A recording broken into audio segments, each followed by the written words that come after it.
बहुत सावधानी से कथा सुनिएगा और अपने चित्त में उतारिए।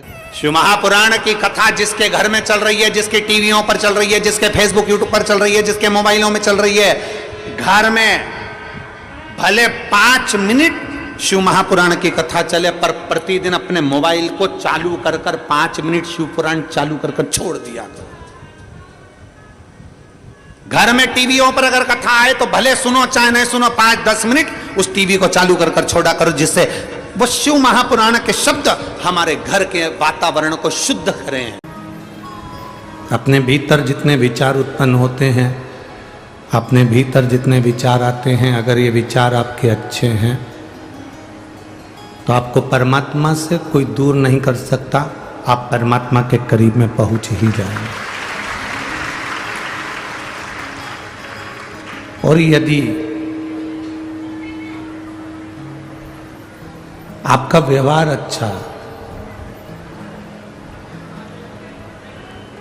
आप अगर अच्छे व्यवहार कर रहे हैं, अच्छा व्यवहार है यदि आपका, तो आपको मंजिल तक पहुंचने से कोई नहीं रोक सकता। आप मंजिल तक पहुंचोगे जरूर और अपनी मंजिल प्राप्त जरूर करोगे।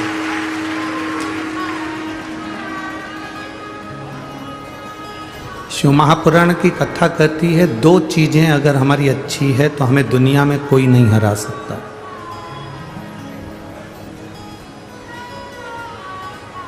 दो चीजें अगर हमारी श्रेष्ठ है तो हमें दुनिया में कोई नीचा नहीं दिखा सकता। एक हमारा विचार, एक हमारा व्यवहार। एक विचार और एक व्यवहार, ये 2 चीजें श्रेष्ठ हो।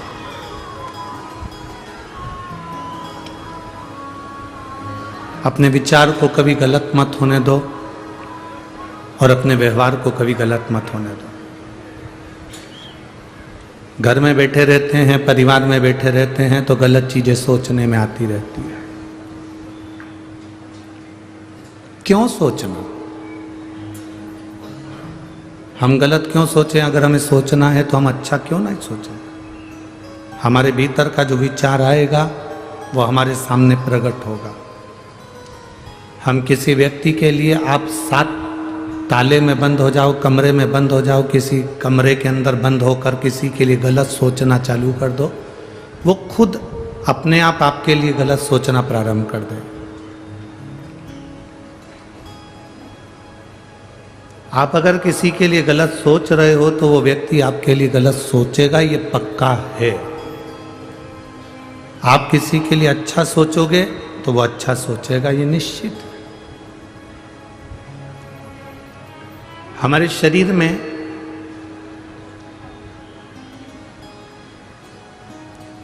तीन स्थान ऐसे हैं जिससे हम परमात्मा को पुकारते हैं।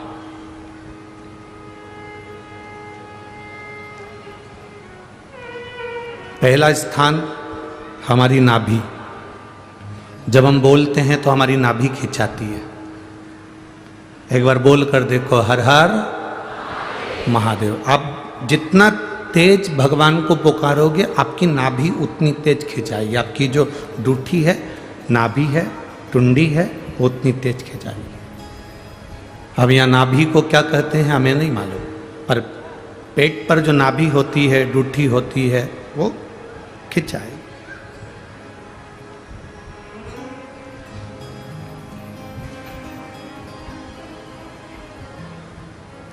तीन चीजें हमें परमात्मा को पुकारते समय हमारा साथ दे देती है और परमात्मा के मिलन में हमारा साथ प्रदान करती है। एक हमारी नाभि, हमारी टुंडी। दूसरे नंबर पर हमारा ये दोनों भुकुटी के मध्य में जहां हम तिलक लगाते हैं वो आज्ञा चक्र। ये दूसरे नंबर पर है हमारा आज्ञा चक्र, जहां हम तिलक लगाते हैं, बिंदी लगाते हैं, टीकी लगाते हैं। और तीसरे नंबर पर है जहां हमारी शिखा है, चोटी है, शास्त्राचक्र। ये तीसरे नंबर।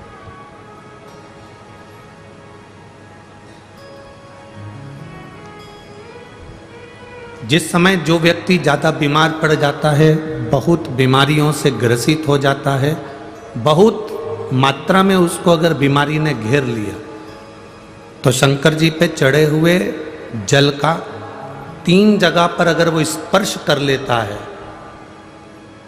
तो उस व्यक्ति को 15 दिन के अंदर दवाइयां काम करने लगती हैं और वो आराम लगना प्रारंभ हो ही जाता है। कितना भी बीमार व्यक्ति, डॉक्टर कह रहा है इसका अगर 8 दिन के अंदर फीवर नहीं उतरा, 8 दिन के अंदर इसको आराम नहीं लगा तो फिर इसको भर्ती करना पड़ेगा। 10 दिन के अंदर इसको आराम नहीं लगा तो फिर इसको हॉस्पिटल भेजना पड़ेगा। 15 दिन के अंदर अगर इसको आराम नहीं लगा तो हमको ये करना पड़ेगा। 3 जगह पर शिव जी के चढ़े हुए जल का स्पर्श कराओ। शंकर जी पे चढ़े हुए जल को लेकर आओ कटोरी में, लोटे में, उसका स्पर्श हमारी नाभि पर हो, उसका स्पर्श हमारे जहाँ हम तिलक लगाते हैं उस जगह पर 3 उंगली से उसका स्पर्श, ब्रह्मा विष्णु महेश हमारे आज्ञा चक्र पर उसका स्पर्श हो और उसी जल का स्पर्श हमारे मस्तक पर। आप 4 से 5 दिन लगातार भगवान शंकर पे चढ़े हुए जल का स्पर्श 3 जगह पर करते रहेंगे तो व्यक्ति कितनी भी बीमारी से घिरा हो उसको 15 दिन के अंदर उठकर खड़े होना ही पड़ता है।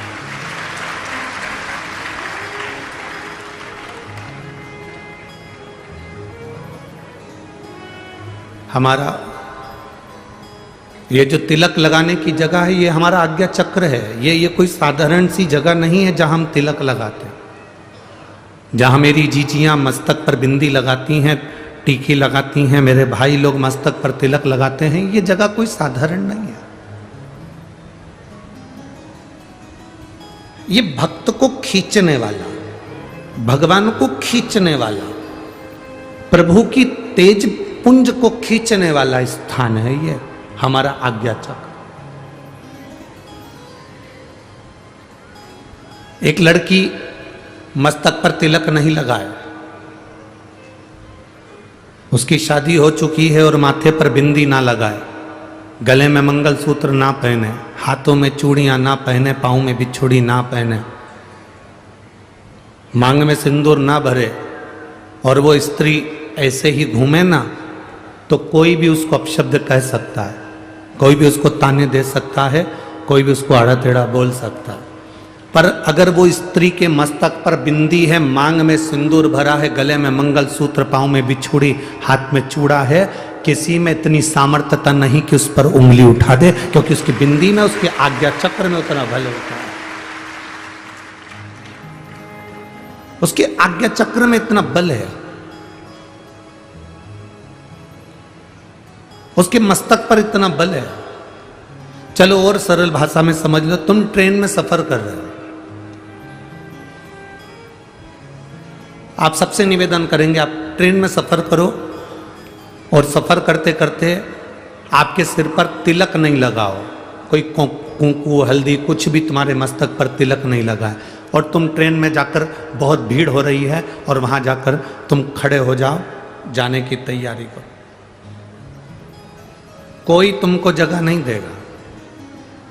पर यदि तुम्हारे मस्तक पर तिलक लगाए, तुम जो लगाना चाहो, बिंदी लगाओ, नारायण तिलक लगाओ, तुम जिस पंथ के उस पंथ का तिलक लगाओ, चाहे तो त्रिपुंड खींच लो, चाहे तिलक कर लो, और तिलक लगाकर आप ट्रेन में चढ़े तो कोई ना कोई ऐसा बंदा मिल ही जाएगा जो आपको सीट दे देगा या आपको बुलाकर अपने पास में बिठा देगा। ये आज्ञा चक्र है हमारा। जब हम भगवान देवाधिदेव महादेव को, हम तो माताओं से भी कहते हैं, हम पुरुषों से भी कहते हैं, हम बच्चों से भी कहते हैं, हम सबको एक निवेदन हमेशा करते आए, आज फिर कह रहे हैं।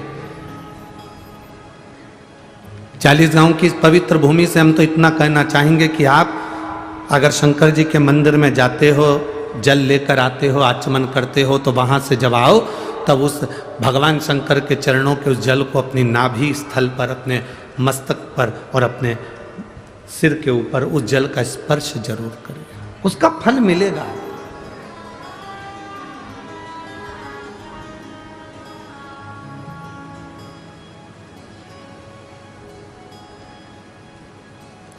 उसका एक आनंद अपनी जिंदगी में प्राप्त होगा। क्यों मस्तक पर भस्म लगाते हैं? आखिर शिव जी पे चढ़ी हुई भस्म का इतना प्रभाव क्या है? शंकर भगवान पर चढ़े हुए भस्म का, त्रिपुंड का इतना प्रभाव क्या है? लिंगायत शिव संप्रदाय के अंतर्गत मस्तक पर त्रिपुंड खींचा जाता। यहां अगर कोई लिंगायत शिव संप्रदाय के बैठे होंगे तो उनके स्मरण में होगा। लिंगायत शिव संप्रदाय के अंतर्गत मस्तक पर त्रिपुंड लगाया जाता है। उस त्रिपुंड का भाव क्या है? क्यों, किस लिए? एक कथा बड़ी सुंदर है, आप लोगों ने स्मरण में लिया होगा। दुर्वासा बाबा का जब प्रागट्य हुआ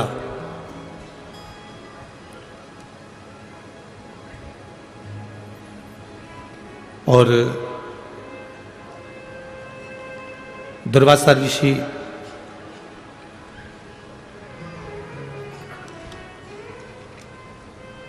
कुछ अवस्था धारण करे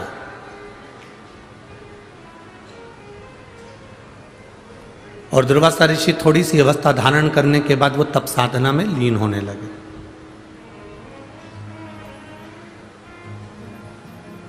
जब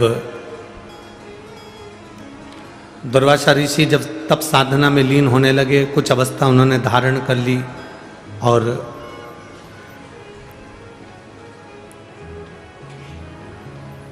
दुर्वासा जी जब एक अवस्था धारण कर कर तप साधना में लीन होते हैं, एक बार उनके मन में आया कि मैंने बैकुंठ बहुत देखा, मैंने ब्रह्मलोक बहुत देखा, मैंने इंद्रलोक बहुत देखा, मृत्युलोक का भी मैं बहुत भ्रमण कर रहा हूं। दुर्वासा जी के मन में एक भाव जागृत हो गया कि मैंने सारे लोक देखे हैं, केवल एक लोक देखना रह गया है, वो है नरक लोक।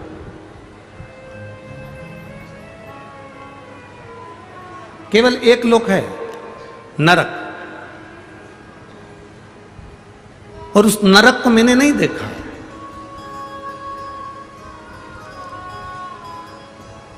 मेरी जीजियों, मेरे जीजाओं, मेरी बेटियों, बेटाओं, मेरी माताओं, मेरे भाई, संत साधु गुरुजन सब इस कथा में बैठे हैं और माननीय श्री उन्मेष जी पाटिल जी सांसद महोदय इस कथा को करवा रहे हैं। बड़े ध्यान से सुनना इस कथा कि एक मस्तक पर त्रिपुंड लगा हुआ, भस्म लगा हुआ, शंकर जी के चढ़े हुए जल का मात्र मस्तक पर त्रिपुंड धारण कर लेना, शंकर जी पे चढ़े हुए जल को मात्र अपने शरीर पर छींट लेना, शंकर जी पे चढ़े हुए जरा से निर्माल्य को अपने शरीर से छुआ लेना, शंकर जी पे चढ़े हुए भस्म को अपने सिर पर, मस्तिष्क पर धारण कर लेना, और उस निर्माल्य की क्या पूंजी है, उस निर्माल्य का फल है।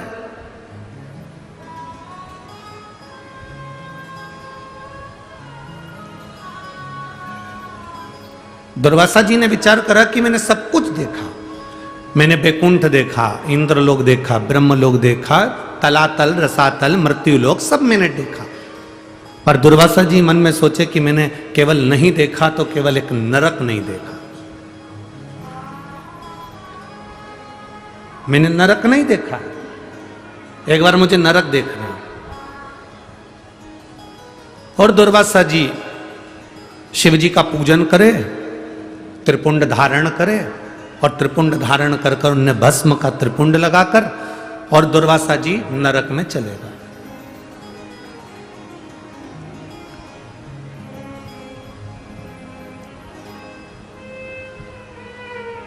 जैसे दुर्वासा जी नरक में पहुंचे, यमराज हाथ जोड़कर दुर्वासा जी का साधुवाद कर रहे हैं, प्रभु आप आए हैं, वेलकम टू नरक, आपका स्वागत है नरक के अंदर, नरक में आपका स्वागत, आओ पधारो, नरक में आइए। आप स्वर्ग में जाएंगे तो भी स्वर्ग में आपका स्वागत होगा, आप इंद्रलोक जाएंगे तो इंद्रलोक में स्वागत होगा। आप जहां जाते हैं, पृथ्वी पर आपका जन्म होता है, आप पैदा होते हो तो आपके घर के लोग नगाड़े बजाते हैं, फटाके फोड़ते हैं, आतिशबाजी छोड़ते हैं, लड्डू बंटवाते हैं। तुम जहां जाओगे ना वहां तुम्हारा स्वागत होगा, ये निश्चित है। तुम जहां जाओगे वहां तुम्हारा स्वागत है। मरोगे तो भी तुम्हारा स्वागत है। शमशान जाने से पहले ढोल नगाड़े बैंड बाजे तुम्हें सजा धजा के राम नाम, अरे बोलो बोलो जम के बोलो जरा, राम नाम सत्य है, बोलते बोलते स्वागत करते करते तुमको लेकर जाएंगे। हर जगह तुम्हारा स्वागत, जन्म में भी मृत्यु में भी, प्रत्येक जगह। स्वर्ग गए तो वहां स्वागत है, इंद्रलोक गए तो वहां स्वागत है। जहां तुम जा रहे हो वहां तुम्हारा। अब जैसे ही दुर्वासा बाबा नरक में गए तो नरक में जाते से दुर्वासा जी का स्वागत हुआ, वेलकम नरक, आओ ये नरक में आपका दरवाजा खुला है, आइए। दुर्वासा जी ने नरक में जाकर क्या देखा? कुंभीपाक नरक में पहुंचे और उस कुंभीपाक नरक में दुर्वासा जी, एक कुंड बना हुआ था जिस कुंड में पापियों को पटका जाता था। उस कुंड में पापियों को गिराया जाता था और जिस कुंड में पापी गिरते हैं उस कुंड में दुर्वासा जी ने देखा कि पूरे नरक में लोग त्राही त्राही कर रहे हैं, चिल्ला रहे हैं, चीख रहे हैं, कुंड में भी लोग फंसे हुए हैं। और उसी समय पर दुर्वासा जी ने विचार करा कि इतना विशाल कुंड है नरक के अंदर, इतना विशाल तालाब बना हुआ है नरक के अंदर, चलो मैं इस तालाब में एक बार जरा झांक कर देखूं कि है कौन। और जैसे ही दुर्वासा ऋषि उस नरक में, उस कुंड में नीचे झांके, झांकते से दुर्वासा जी क्या देखते हैं कि उस कुंड में से, नरक की उस कुंड में से एक बैकुंठ जैसा सुंदर एक स्थान प्रकट हो जाता है और जिसको बैकुंठ कहा जाता है। बड़ा सुंदर बैकुंठ प्रकट हो। अब नरक और नरक के अंदर कुंड, और कुंड में क्या प्रकट हो गया? जम के बोलो जरा, अच्छे आवाज आना चाहिए हमारी तक कि क्या प्रकट हुआ? बैकुंठ प्रकट हुआ। कितना आश्चर्य है, कितना बड़ा आश्चर्य, जरा विचार करिए। नरक, नरक में भी सबसे कठोर नरक कुंभीपाक नरक, और कुंभीपाक नरक में जो कुंड बना है उस कुंड में क्या प्रकट हो गया? बैकुंठ। उसमें बैकुंठ प्रकट हो। दुर्वासा जी के मन में खलबली मच गई, नरक के अंदर बैकुंठ कैसे आ सकता है? ये नरक के अंदर ये बैकुंठ कैसे प्रकट हो सकता है? खलबली मच गई। जैसे ही खलबली मची, सामने थोड़ी दूर पर यमराज आए। यमराज ने आकर हाथ जोड़े दुर्वासा जी के, प्रभु क्या बात है, आज आपका चेहरा बड़ा उदास दिख रहा है, क्या हुआ क्या है?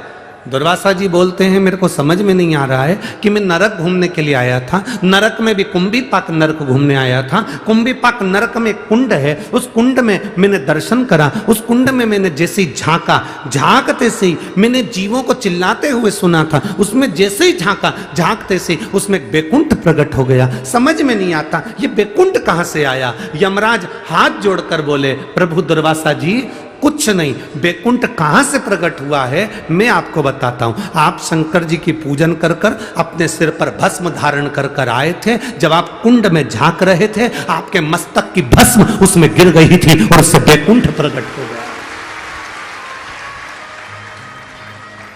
केवल मस्तक की भस्म, जब आप झांक रहे थे, झांकते समय मस्तक की भस्म उसमें गिर गई थी और वो भस्म गिरने से बैकुंठ प्रकट हो गया। कहां प्रकट हुआ? जम के बोलो जरा।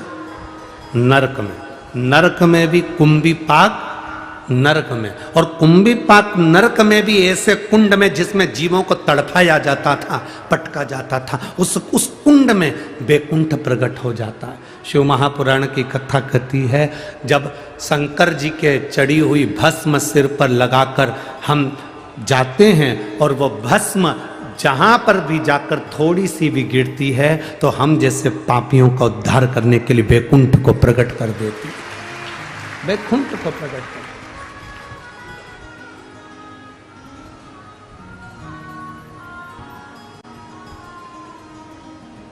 अब जरा विचार करो,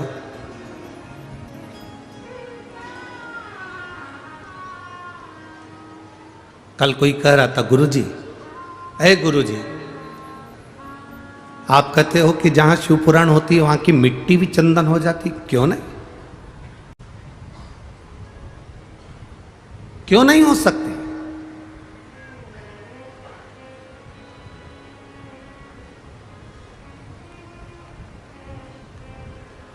अरे गुरुजी,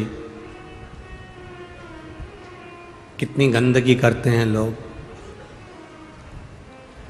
कोई थूक रहा है, कोई मुंह धो रहा है, कोई वॉशरूम करने जा रहा है, कोई ना जाने कितना कितना झूठन पटक देते हैं, कितनी गंदगी हो जाती है, और आप कह रहे हो कि वो मिट्टी चंदन हो जाती है।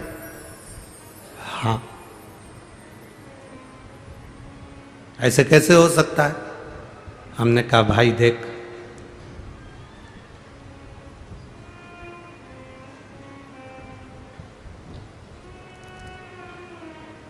पैसा जो होता है ना, उस पैसे को चाहे तुम मुर्दे के ऊपर पटक दो, चाहे गंगा के जल में पटक दो, पैसे की कीमत कम होती है क्या?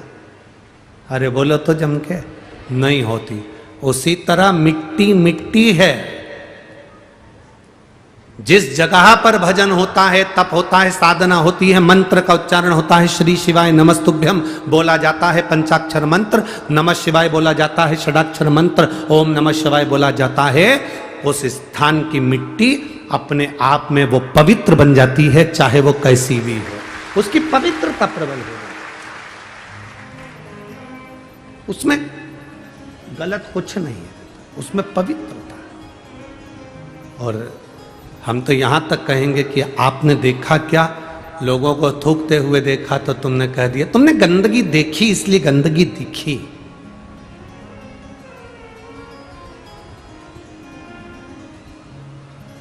सीहोर भी लोग आते हैं ना, कुबेरेश्वर धाम पर लोग आते हैं, आप लोगों में से भी कई लोग आए होंगे। कई लोग आकर कहते हैं, अरे गुरुजी, थोड़ी व्यवस्था तो ठीक करना चाहिए, यहाँ तो हर कहीं लोग बैठ जाते हैं, कंकर शंकर पूजन करा वहीं छोड़ देते हैं, लोग लांग कर जा रहे हैं, जूता चप्पल उधर से निकाल कर जा रहे हैं, कोई कहीं से जा रहा है, कोई कहीं से जा रहा है, कोई कहीं से जा रहा है। जरा विचार करिए, जो पूजन कर रहा है वो कंकर में भी शंकर का दर्शन कर कर पूजन कर रहा है, और उसके दर्शन में भी अगर तू खोट निकाल रहा है तो तेरा आना ही व्यर्थ है, तेरा कुबेरेश्वर धाम आना ही व्यर्थ है। क्योंकि इस कुबेरेश्वर धाम की तो संपूर्ण भूमि कंकर शंकर की। आप बैठे, भजन करा, तप करा, साधना करी, श्री शिवाय नमस्तुभ्यम जपा, आपने पूजन करी, पूजन कर कर वो कंकर को वापिस आप एक स्थान पर डाल दिया, या पूजन करने के बाद वो कंकर आप अपने साथ लिया, वो आपके ऊपर निर्भर कर। मानो तो मैं गंगा मां हूं और ना मानो तो बहता, ये आपका भरोसा आपके ऊपर निर्भर करता है। एक पत्र है, देखिए,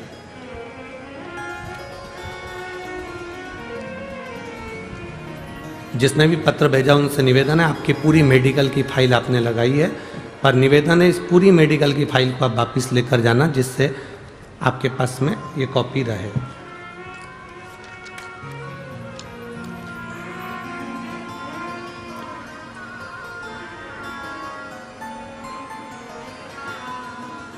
मेरा नाम मनीषा गुणवंत राव सोनबड़े, मुकाम पोस्ट कर मूड।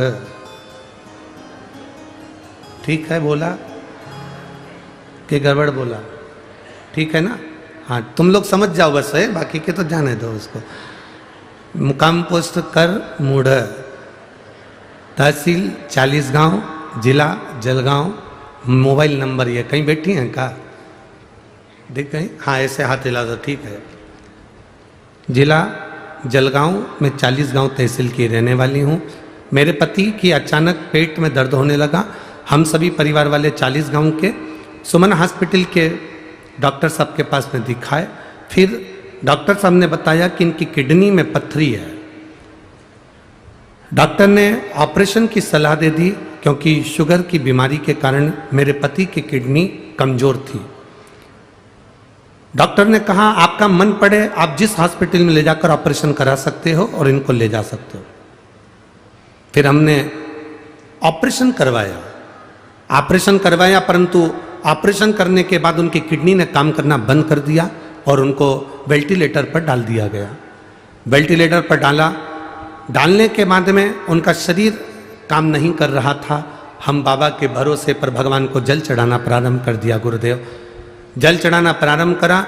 थोड़ा सा जल उनके होठों पर लगा देते, एक बेलपत्री उनको दे देते, बस बाबा की कृपा से उनकी आंख तो खुली और उन्होंने शरीर ने काम करना प्रारंभ करा। पर दवाइयां काम नहीं कर रही थी। गुरुदेव जब दवाइयां काम नहीं कर रही थी तो धीरे धीरे शरीर ने काम करना प्रारंभ करा। फिर उनको डायलिसिस पर रखा गया, डायलिसिस करवाया गया। 1 महीने में 2-2, 3-3 डायलिसिस होने लगे। दोनों बच्चे और मैं खुद भटक कर थक गए, पर उनका ठीक नहीं हो पाया। गुरुदेव एक बार जब हम डायलिसिस कराने के लिए गए तो उनको वापस वेंटिलेटर पर डाला और डॉक्टर ने थोड़ी देर के बाद में कहा कि आपके घर के बच्चों को बुला लीजिए क्योंकि इनका शरीर अब काम नहीं कर रहा है, हृदय पूर्ण तरह से बंद हो चुका है और शरीर ने काम करना बंद कर दिया। जिसकी रिपोर्ट मैंने लगाई है उस रिपोर्ट के अंतर्गत मेरे पति का शरीर काम नहीं कर रहा था, हार्ट बंद हो चुका था, हृदय धड़कना बंद हो चुका था, नाड़ियां चलना बंद हो चुकी थी और उनका शरीर पूरा लाश की तरह हो गया था। बच्चों को बुलाया, बच्चे से डॉक्टरों ने बात करी और बात करने के बाद में हम डॉक्टर साहब से कहते रहे कि एक बार तो और मौका दो, आप देखो तो सही अगर इनकी श्वास वापिस आ जाए, आप प्रयास तो करो। उसी बीच में मैं मेरे बेटे को लेकर शिव जी के मंदिर में पहुंची और वहां पहुंचकर हमने शंकर भगवान को जल चढ़ाया।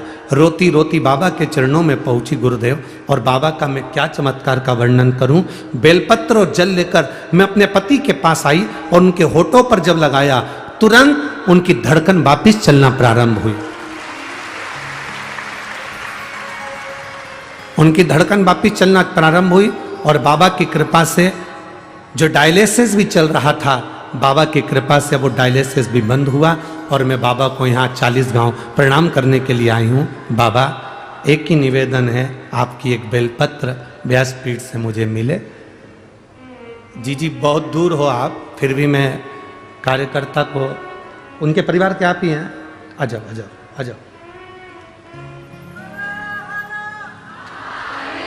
आप खुद ही हो क्या जिनका पत्र है?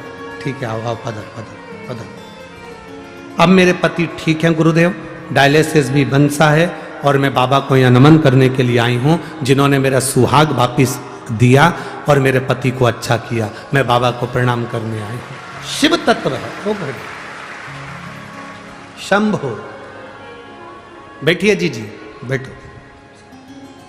तेरी कृपा बिना ना हिले एक भी अणु, लेते श्वास तेरी कृपा से तनो तनो। हे गंगाधार मुक्ति द्वार ओंकार तू, बोले ओंकार तू। आयो शरण तिहार शंभु तार तार। बखान क्या करूं मैं राखूं तेरे पास, बखान क्या करूं मैं राखूं के तेरे का, चपटी भभूत में खजाना कुबेर का। हे गंगाधार मुक्ति द्वार ओंकार तू, भोले ओंकार तू, आयो शरण पिया शंभो तार तार तू।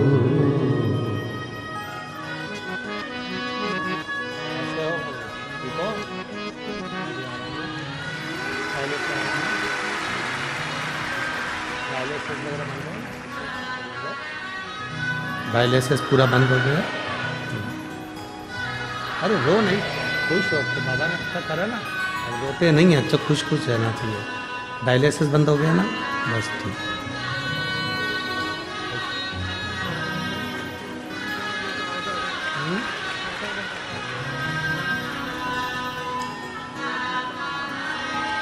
बोल रहे हैं आधा घंटा मेरे प्राण नहीं थे, आधे घंटे तक मैं मर चुका था, पर आधे घंटे के बाद जैसे ही बेलपत्र और जल मेरे होठों पर आया, मेरे प्राण मेरे बाबा ने वापस दिए।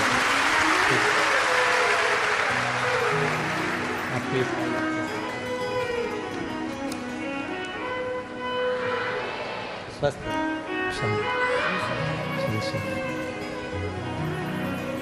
अरे खाली न जाता कोई दर से तुम्हारे, खाली न जाता कोई दर से तुम्हारे, मैं भी खड़ा हूँ बाहें फसाए, अपने हृदय से लगा लो गिरा जा रहा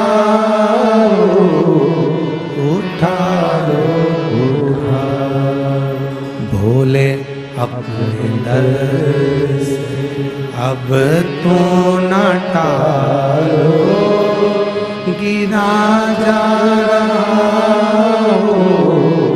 उठा लो उठा। शिव तत्व हमारे भीतर हो,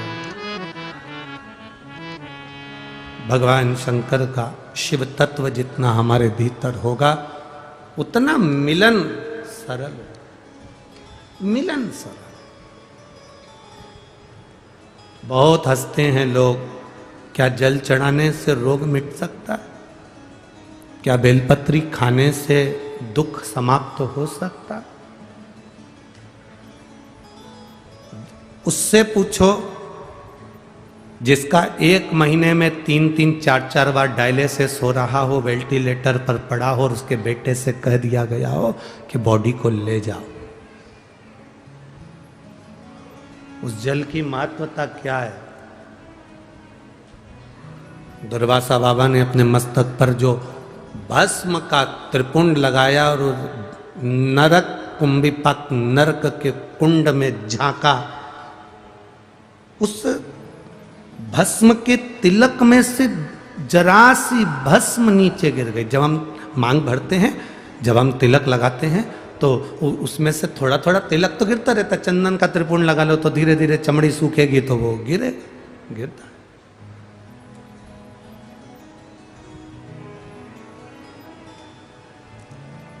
कितना महत्व है।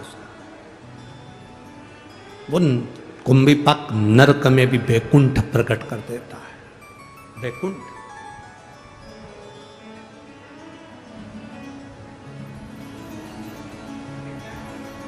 विष्णु पुराण पढ़ी है किसी ने? किसी ने अगर विष्णु पुराण पढ़ी हो तो विष्णु पुराण में लिखा है, लक्ष्मी जी नारायण से कहती हैं, प्रभु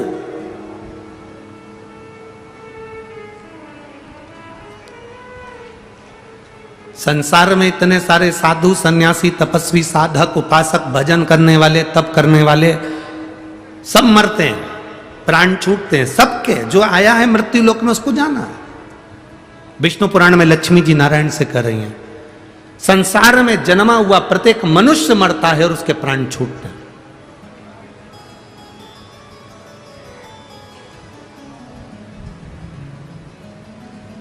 पापी भी मरता है, पुण्य वाला भी मरता है। पापी भी मरता है और पुण्य वाला भी मरता है। पर दुनिया में दीपावली तो हर साल मनाई जाती है।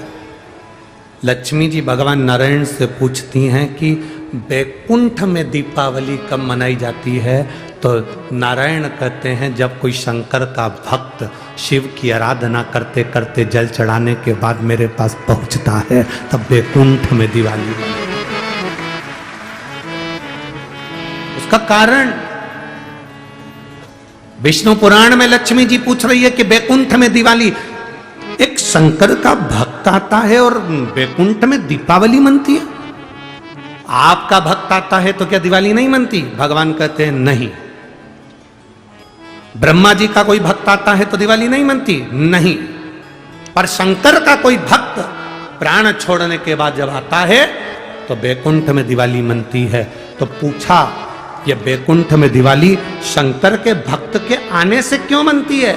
तो भगवान नारायण कहते हैं शिव का भक्त जब हमारे पास में आता है, उसके शरीर के तरंगों में, उसके शरीर, उसकी आत्मा के रोमावली में, उसके जीव के भीतर उसने इतना शंकर का जल चढ़ाया होता है, इतना शंकर का त्रिपुंड लगाया होता है, शंकर के जल को अपने मस्तक पर चढ़ाया होता है, आज्ञा चक्र पर लगाया होता है, शंकर के जल को उसने पिया हुआ होता है, शंकर के जल को चढ़ा चढ़ाकर उसकी एक एक हृदय की रोमावली में, उसके हृदय के अंदर शिव ऐसा समा जाता है कि वो जीव जब बैकुंठ में आता है तो 33 कोटि देवी देवता उस जीव की आत्मा की तरंग से बैकुंठ का फल प्राप्त कर लेते हैं। इतना आनंद की अनुभूति शिव के भक्त से होती है।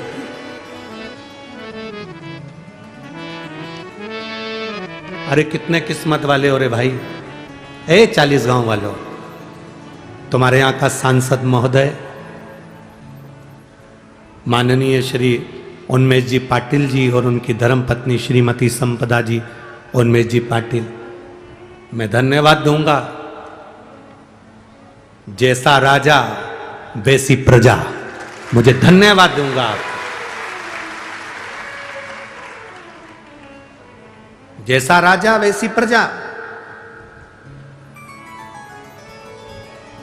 आज तक किसी सांसद तो जाने दो, विधायक ने भी कभी किसी नदी की परिक्रमा नहीं करी। और माननीय सांसद महोदय उन्मेष जी पाटिल जी ने आपके पास में जो तापी और गिरी नदी है उसकी 400 किलोमीटर की परिक्रमा पैदल करी।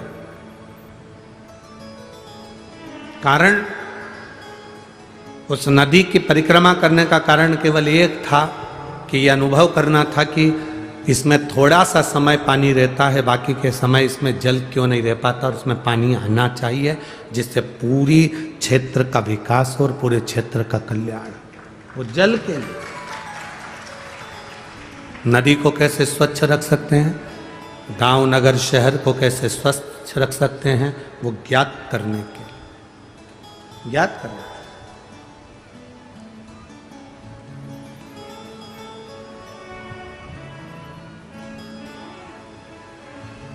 तुम साधारण 40 गांव की पवित्र भूमि पर रह रहे हो, हम तो कहते हैं कि धन्य है जो ये पवित्र कथा आप लोगों के बीच में पहुंची।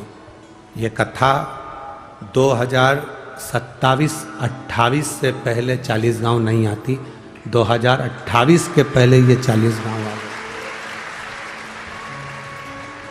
क्योंकि कथाओं की बुकिंग लगभग 2027 तक फुल है। अब 2028 की बुकिंग होनी चालू है। पर कोई कथा यदि कैंसिल होती है और कोई लिखा कर चले जाता है कि यह कथा अगर हमको मिल जाए, हम 5 दिन में, 8 दिन में, 10 दिन में व्यवस्था कर सकते हैं, तो वहाँ फ़ोन कर दिया जाता है समिति की ओर से कि कथा कैंसिल हुई, आप व्यवस्था कर सकते हैं। और धन्य है 40 गांव की पवित्र भूमि के सभी रहने वाले रहवासी जिन्होंने इतनी मेहनत कर कर इस कथा को यहाँ आयोजित किया। और केवल आपकी मेहनत दिन में नहीं, रात में भी बड़ी मेहनत है। जितने लोग दिन में आते हैं उससे दुगने रात को दर्शन करने आते हैं। अपार मेला लगा होता है, भीड़, कोई बिस्कुट बांट रहा, कोई पानी बांट रहा, कोई कोल्ड ड्रिंक बांट रहा, कोई हलवा बांट रहा, कोई पूड़ी बांट रहा, कोई कुछ बांटने में लगे हुए।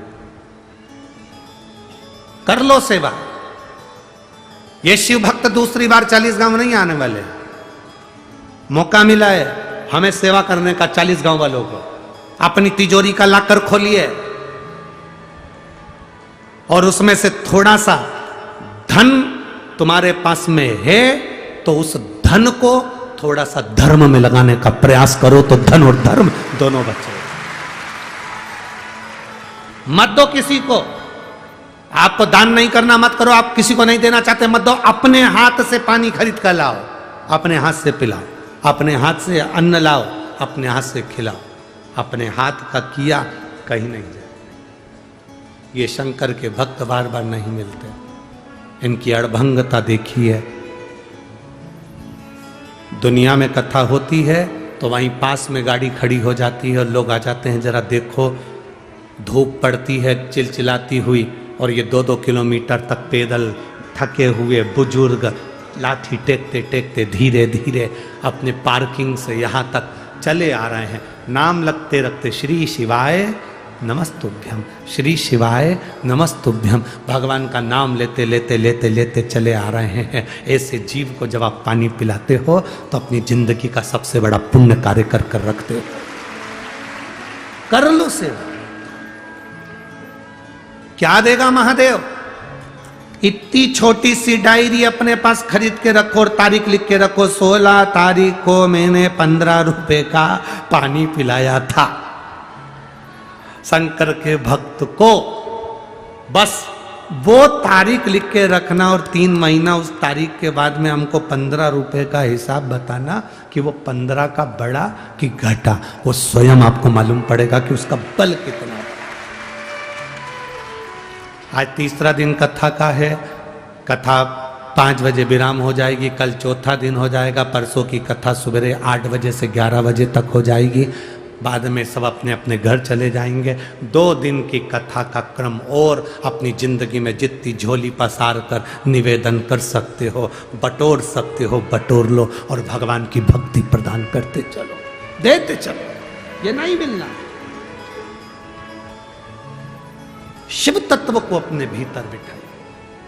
शिव तत्व।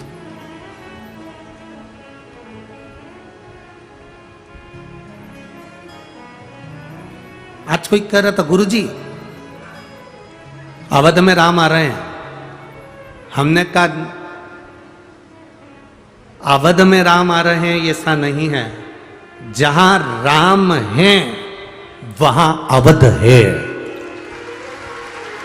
जहां अवध है वहां राम नहीं है, जहां राम है वहां अवध है।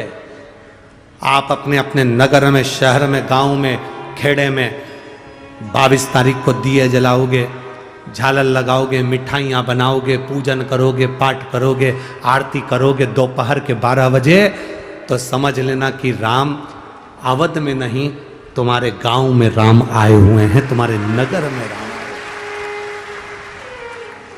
कितनी सुंदर 2 लाख दिए कलर कर कर, 2 लाख दिए कलर कर कर राम जी का सुंदर चित्र बनाया है 2 लाख दिए से।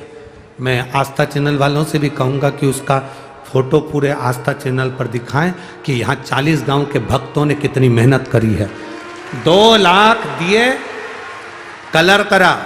कलर करने के बाद में राम जी का चित्र, राम मंदिर का चित्र, अयोध्या का चित्र 2 लाख दिए से निर्माण किया। उसको आस्था चैनल पर जरूर दिखाएं। 2 लाख दीप से।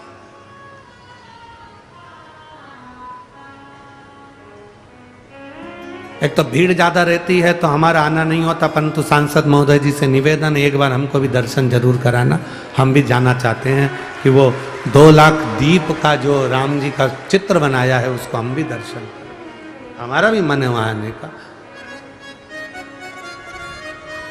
पर हमारे चक्कर में वो दिया तुम ना बिगाड़ दो, जा चक्कर में हम नहीं आते हो। जितना अच्छा अपना विचार रखोगे, जितना अच्छा अपना व्यवहार रखोगे, उतना आपकी जिंदगी में अच्छा होता चलेगा।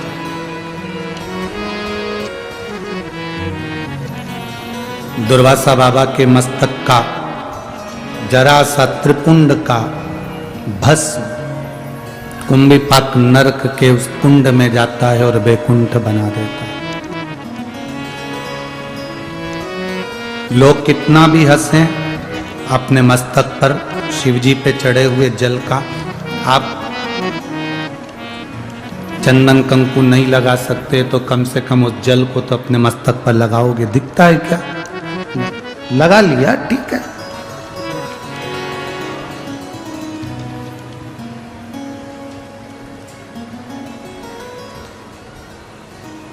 एक बड़ी सुंदर कथा आती है रामचरितमानस में।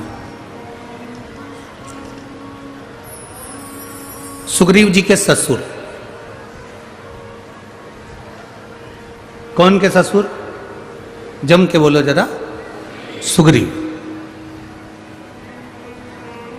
क्या नाम था उनका? आप कहोगे गुरुजी हमको तो हमारे ससुर का नहीं मालूम, तो सुग्रीव के ससुर की बात कर रहे हैं।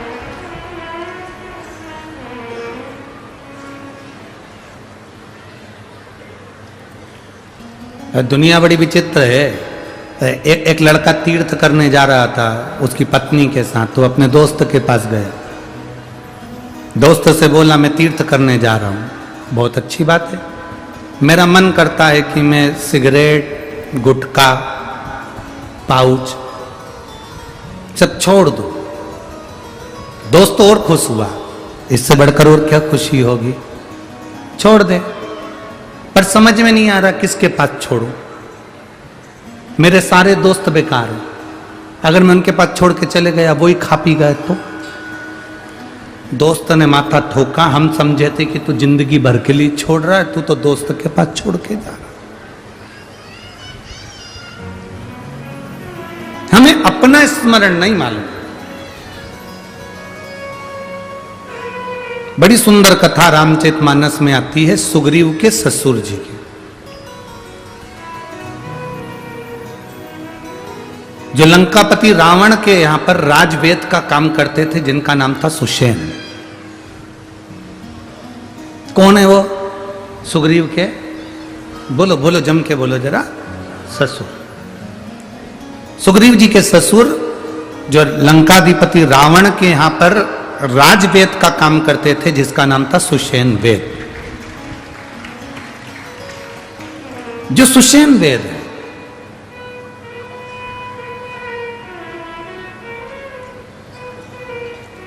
ये इतना विचित्र वेद था। सुग्रीव जी के जो ससुर जी थे सुषेण वेद, लंकाधिपति रावण के जो राजवेद थे सुषेण वेद, ये इतने विद्वान थे, इतने विद्वान, जिन्होंने लक्ष्मण जी को जीवित किया था। कथा तो आप लोगों ने सुनी होगी ना रामायण की। जब शक्ति लग गई, मेघनाथ ने शक्ति मार दी और लक्ष्मण मूर्छित हो गए। हनुमान जी बूटी लेकर आए और फिर वो दिया। ये सुषेण वेद के कहने पर गए थे। सुग्रीव के ससुर हैं सुषेण वेद। ये बड़े विचित्र वेद है। कहते हैं देवलोक में भी अगर कोई बीमार पड़ जावे, पूरे मृत्यु लोक में अगर किसी को रोग हो जावे,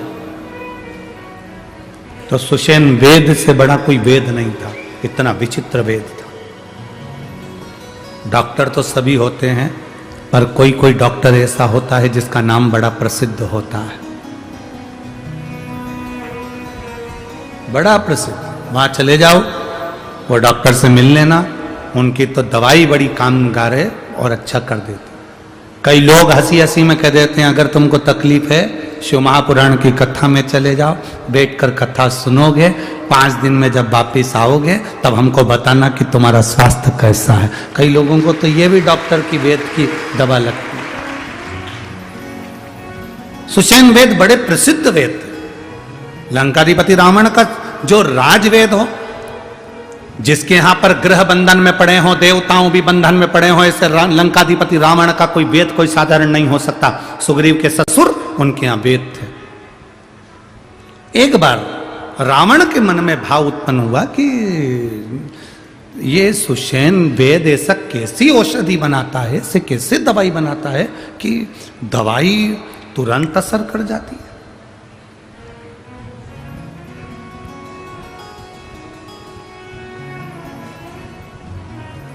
सुषेण वेद के पास में लंकाधिपति रावण गए, और सुषेण वेद के पास में जब लंकाधिपति रावण गए तो सुषेण वेद उस समय पर दवाई घोट रहा था।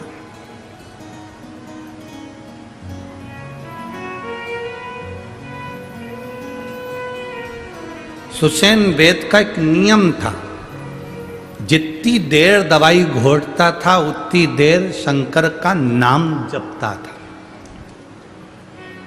शिव के नाम का उच्चारण करता था, शिव के नाम का स्मरण करता था। यहां तक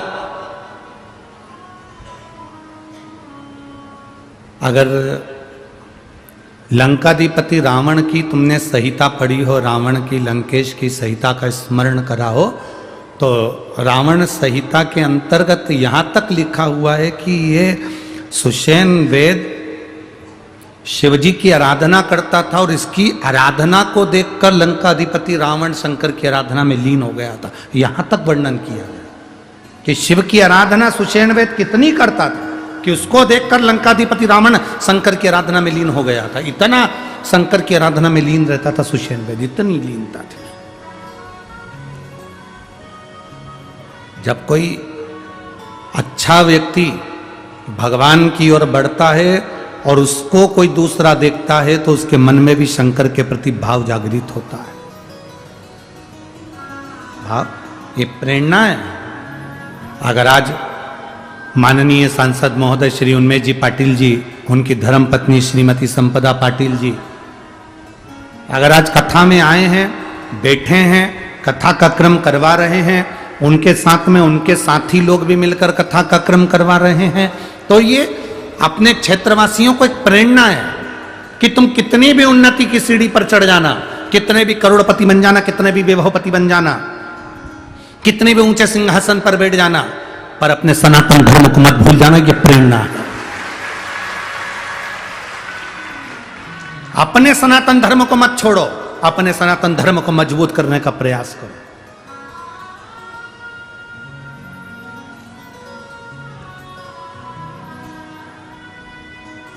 कल हमने कथा में कहा था, लोग कहते हैं हिंदू राष्ट्र बनाना, हम कहते हैं पहले अपने शरीर को हिंदू बनाने का प्रयास करो।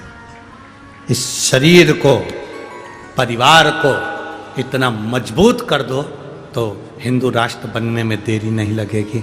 हम हिंदू राष्ट्र बनाने के साथ में अपने शरीर को हिंदू ना बना पाए तो क्या?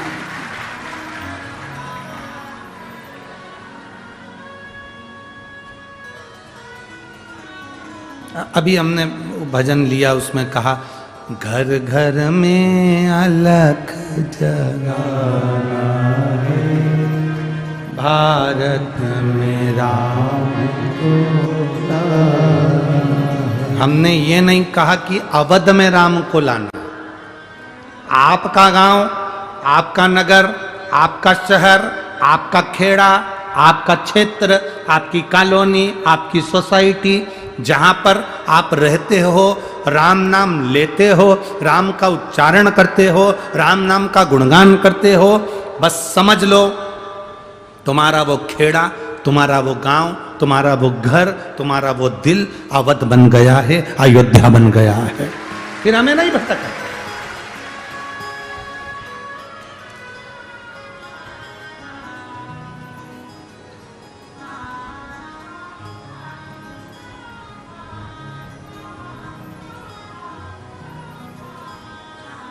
वो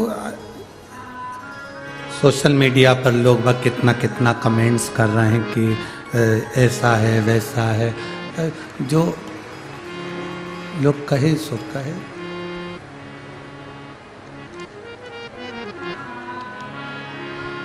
बोलने वाले बोलते रहेंगे। आग लगे बस्ती में, जम के बोलो जरा, आग लगे बस्ती में, बोल बम का नारा है। इतना विचित्र है, ले दे के लोग उसके पीछे पड़ जाते हैं, मोदी के पीछे।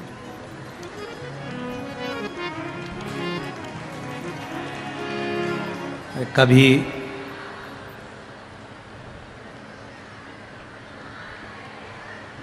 एक प्रसंग याद आता है। एक प्रसंग बड़ा सुंदर स्मरण में आता है, कभी आप स्मरण में लेंगे उस प्रसंग।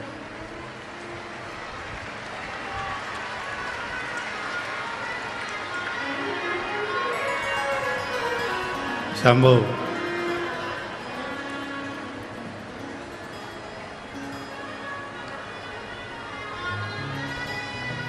बोल बम का नारा है। भगवान शिव का एक बड़ा भारी स्मरण आता है, सुषेण में।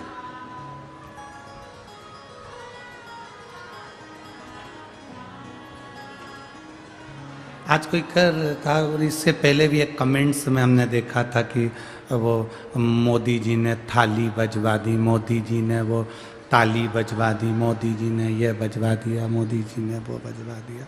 अब आप लोग अगर विद्वान होंगे तो आप लोगों को समझ में आएगा, आप लोगों ने अगर पढ़ा होगा, स्मरण करा होगा। 2019 में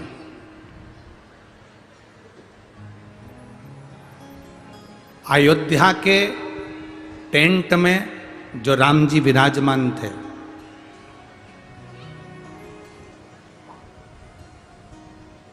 उनको हटाने का, उस मूर्ति को दूसरे मंदिर में ले जाकर रखना, क्योंकि वहां पर राम मंदिर का निर्माण होना।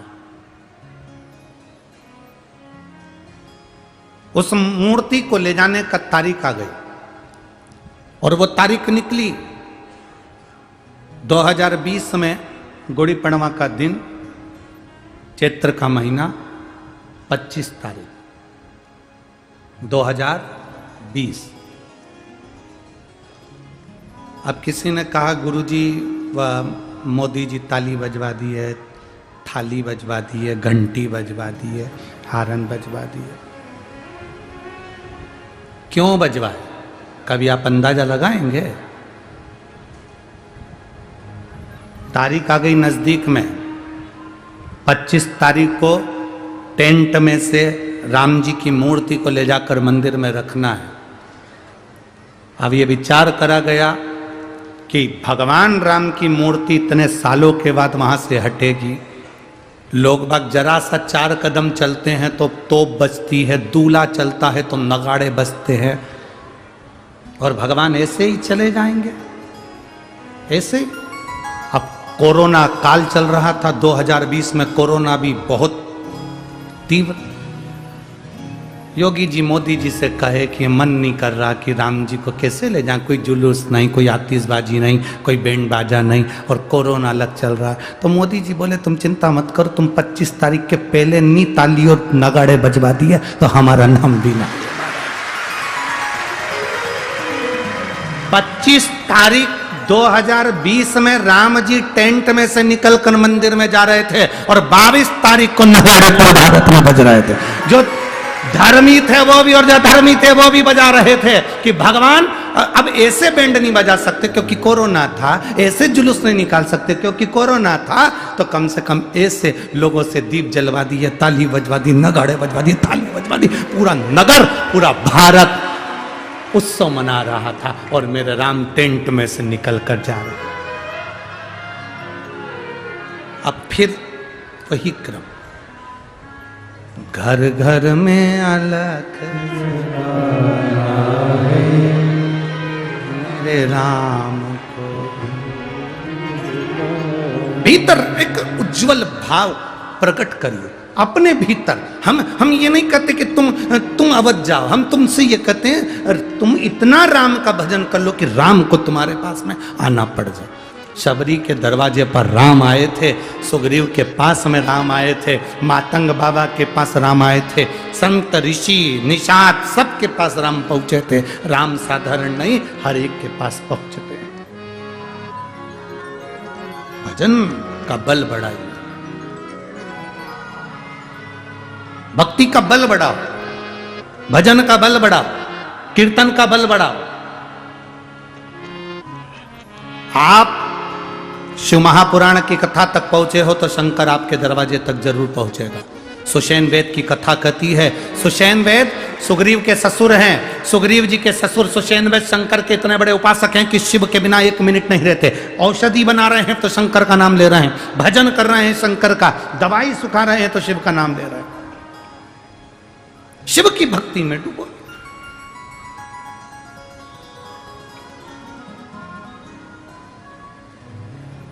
कोई जरूरी है क्या कि दिखावा कर कर ही भगवान का भजन करोगे?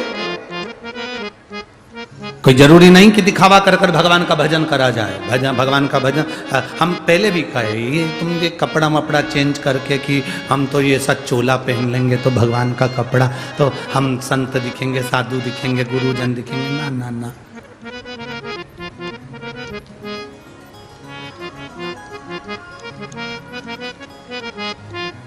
सुंदर दिखने के लिए कितनी मेहनत करते हो सब लोग। बोलो बोलो, ईमानदारी की बात बोलो रीजी जी। सुंदर दिखने के लिए कितनी मेहनत करती हो? 2 घंटा तो कजन कौन कौन से 3-4 ट्यूब रखे हैं उसमें बाथरूम के अंदर, एक एक करके लगाती, फिर पानी से धोती, फिर कोई दूसरा ट्यूब ले आई। वो तो एक बार हमें कहीं ठहराया था और ना जाने किसका कमरा था, उस कमरे में बहुत सारे ट्यूब रखे थे, साबुन नहीं था तो हमने निकाल के उससे धोया से तो मालूम पड़ा। तो पहला ट्यूब तो ऐसा था कि बिल्कुल एकदम चिकना चिकना था, उससे धो लिया। दूसरा ट्यूब ऐसा था कि उसमें ना जाने क्या क्या दर आ रहा था, कचरे जैसा अंदर ऐसा दर आ रहा था, मालूम पड़े पूरा चेहरा ही उससे छिल गया। और फिर तीसरा ट्यूब ऐसा था कि उसको धो तो वो छूटे ही नहीं, पानी ही नहीं पकड़े, पानी नहीं, धो के थका।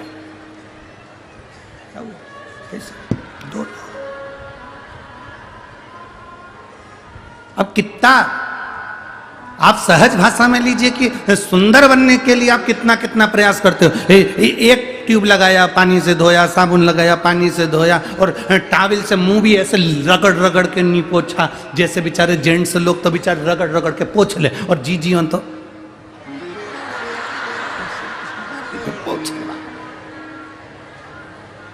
और 25 बार कांच में 25, और फिर बाद में तैयार होने का समय आया।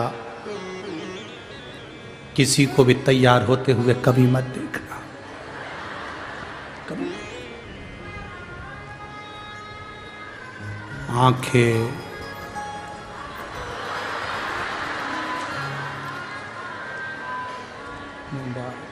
पेंसिल, फिर उससे लाइन, फिर डब्बा, फिर इधर से नीली, फिर मालूम पड़े ज्यादा लग गई तो झूठा मूठा सब कर कुरा के तैयार हो के। अब कितनी मेहनत, जरा विचार करो। सुंदर बनने के लिए इतनी मेहनत कर रहे हो तो निवेदन है उस सुंदर परमात्मा को पाने के लिए वे थोड़ी सी मेहनत करो, जिससे परमात्मा तुम्हें थोड़ी सी, बस थोड़ी सी मेहनत करोगे, शिव तुम्हारे।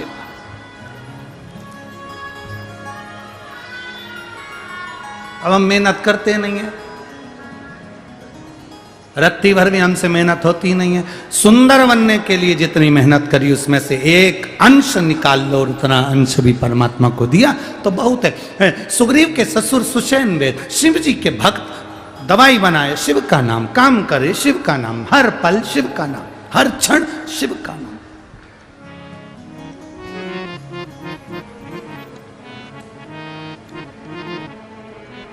गुणगान करते जाते, भजन करते, अरे भोले भंडारी रे दूर करो दुख मेरा, हरे त्रिपुरारी दूर करो दुख मेरा, दूर करो दुख मेरा, दूर करो दुख मेरा, हरे त्रिपुरारी रे दूर करो दुख मेरा, भोले भंडारी दूर करो दुख मेरा। एक बार आप भी इस लाइन को प्रेम से बोलो, भोले भंडारी रे दूर करो दुख मेरा, हरे त्रिपुरारी रे दूर करो दुख मेरा, दूर करो दुख मेरा, दूर करो दुख मेरा, हरे भंडारी दूर करो दुख मेरा, कुबेर भंडारी दूर करो दुख मेरा, भोले भंडारी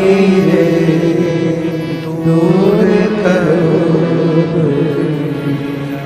सुषेण दवाई, सुग्रीव जी के ससुर दवाई का निर्माण।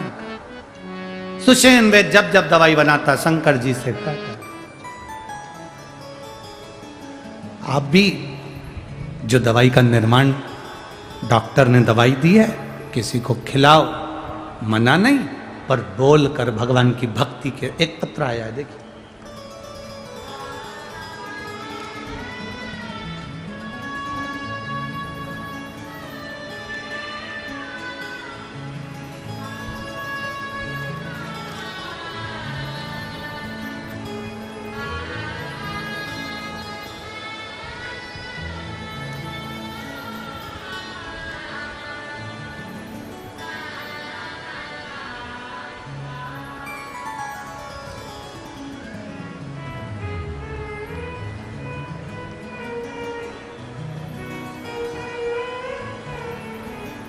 मेरा नाम सुनीता अशोक राजपूत।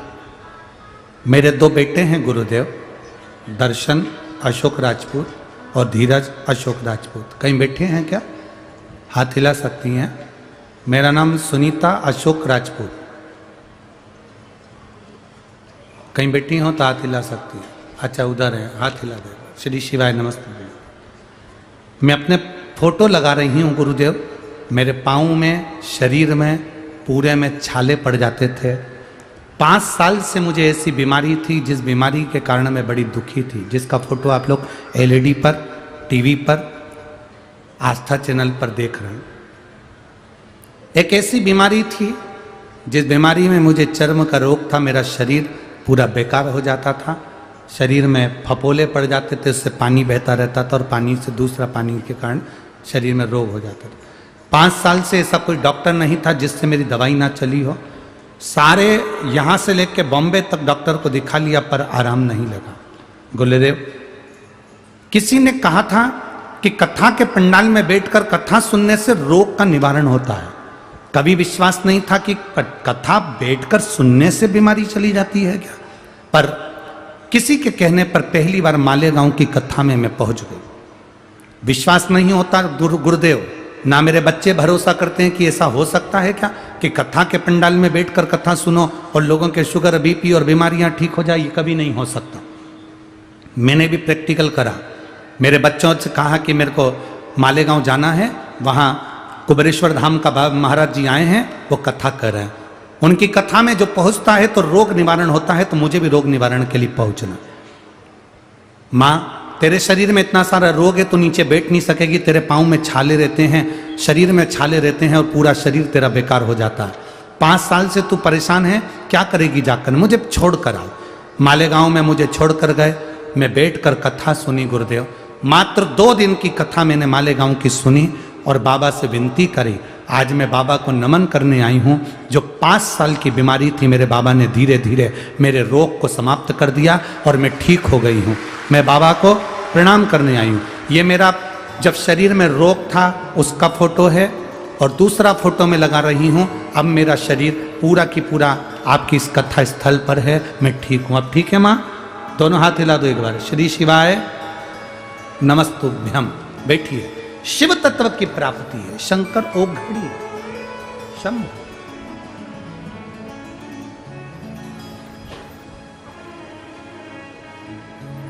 उसकी अविरल भक्ति हमें मिलती है।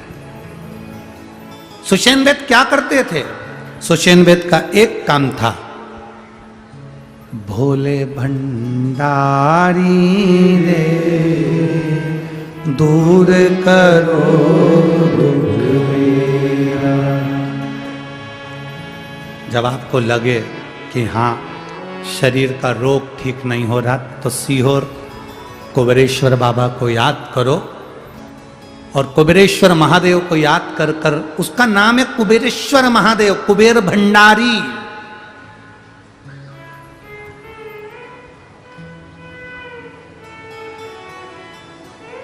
उसका नाम है कुबेरेश्वर महादेव, कुबेर भंडारी।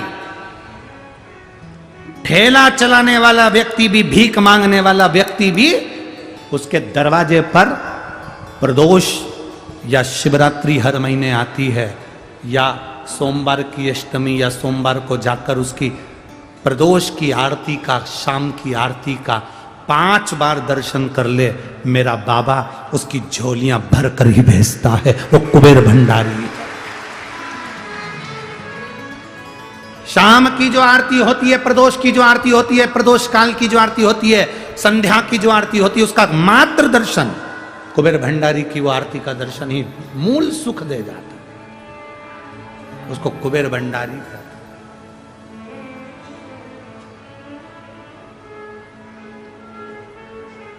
कितने किस्मत वाले हैं आप सभी लोग। 7 मार्च से 13 मार्च तक शिवरात्रि के अवसर पर रुद्राक्ष महोत्सव होगा। आप 7 दिन वहां रहकर रोज शाम की प्रदोष काल की आरती का दर्शन बाबा की उस पावन चरणारविंद में करेंगे। ये जीवन का सुख है। रुद्राक्ष वितरण तो समय पर नहीं होगा, पर रुद्राक्ष उत्सव पूरा होगा। रुद्राक्ष वितरण तो 15 फरवरी को बंद हो जाएगा, फिर 15 मई को प्रारंभ होगा, जब तक रुद्राक्ष नहीं बटेंगे। क्योंकि अब रुद्राक्ष है भी नहीं। जो बाबा के सिद्ध करे, बाबा के चढ़े हुए रुद्राक्ष थे, वो विराम की ओर हैं, इसलिए 15 फरवरी तक ही वो चल पाएंगे, फिर विराम। फिर 15 मई से प्रारंभ। और जो 7 मार्च से 13 मार्च तक शिव महापुराण की कथा बाबा कुबेरेश्वर महादेव के पावन चरणों में, उसका एक आनंद ही दूसरा। 12 ज्योतिर्लिंग का मध्य है कुबेरेश्वर धाम। कुबेर भंडारी रे दूर करो दुख मेरा। कुबेर भंडारी रे दूर करो दुख मेरा। उसका स्मरण हमारा सुख दे। सुग्रीव जी के ससुर रावण के राजवेद सुषेण औषधि तैयार करते हुए शिव का नाम लेते हैं। लंकाधिपति रावण पीछे से आ गया और लंकाधिपति रावण ने खड़े होकर देखा, तो क्या देख रहे हैं सुषेण वेद को कि वो तो औषधि तो बना रहा है, पर उसका शुद्ध नहीं है औषधि बनाने में, उसका ध्यान नहीं है औषधि बनाने।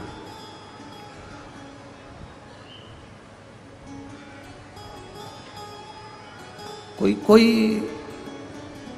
हंसते हैं।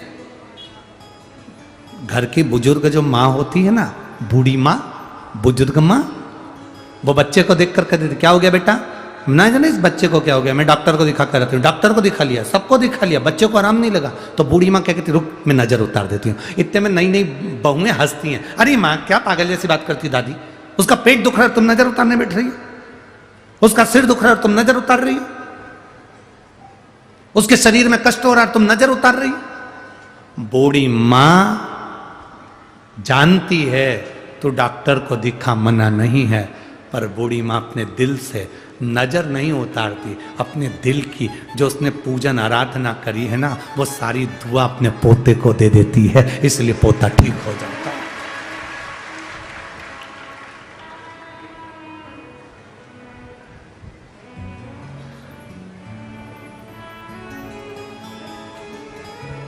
वो पोता ठीक हो जाता है। बूढ़ी मां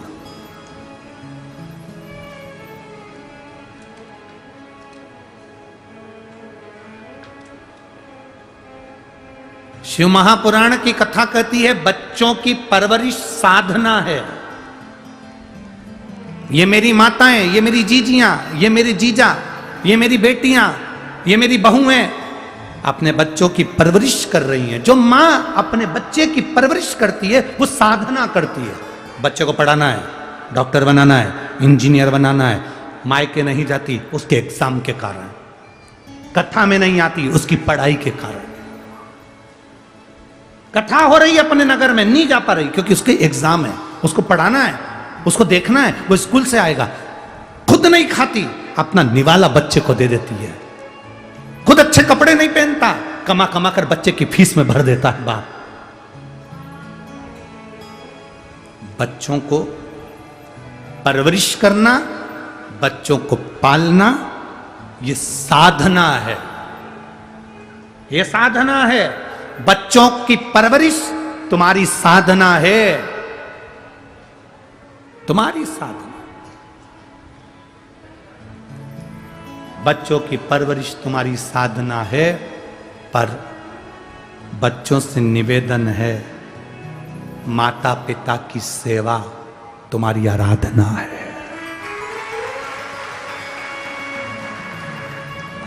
बच्चों की परवरिश साधना है, माता पिता बच्चों की परवरिश कर रहे हैं मतलब साधना कर रहे हैं। स्कूल नहीं, मायके नहीं जाती, शादी में नहीं जाती, कहीं नहीं जाती, अपने बच्चों को पढ़ाने में लगी हुई है।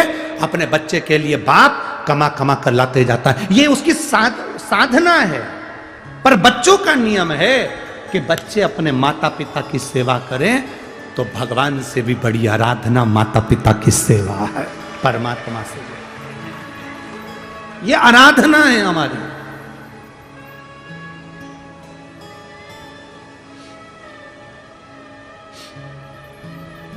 करो आराधना। साधना और आराधना दोनों होना चाहिए। बच्चों को पढ़ाओ, खूब विद्वान बनाओ, खूब विद्वान। एक पत्र है, उस पत्र में लिखा सो मनीषा राम कृष्ण पहल मुकाम हनुमंत खेड़े। सही है, ठीक है। सीमा तालुका पारंडोल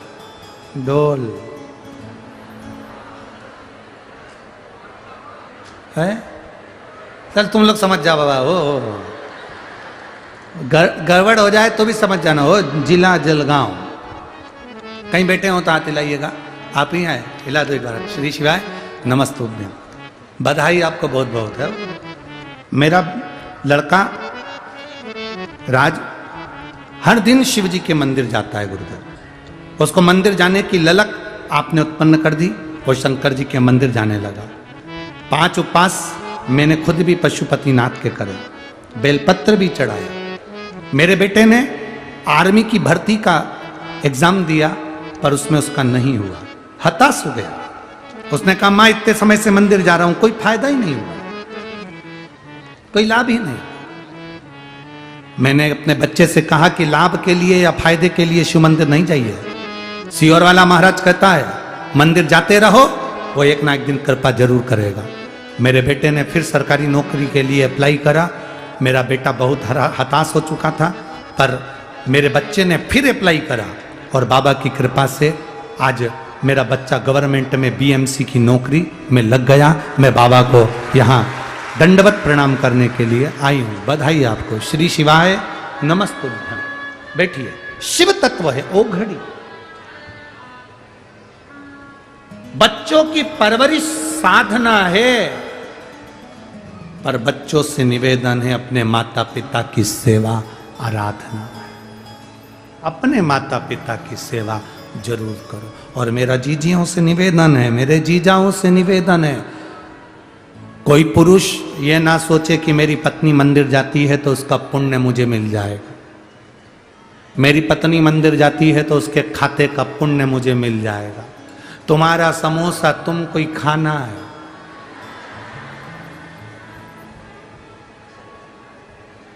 तुम्हारे 40 गांव में ऐसा चलता होगा कि शादी में बुलाते होंगे और पत्नी खाती होगी और तुम उसको टच करके बैठे रहते होगे कि उसका समोसा हमारे पेट में आ जाए। ऐसा होता है? बोलो, जम के बोलो जरा। तुम खाओगे तुम्हारा पेट भराएगा, वो खाएगा उसका पेट भराएगा। तुम मंदिर जाओगे तुम्हारा पाप कटेगा, वो मंदिर जाएगा तो उसका पाप कटेगा। जाना दोनों का।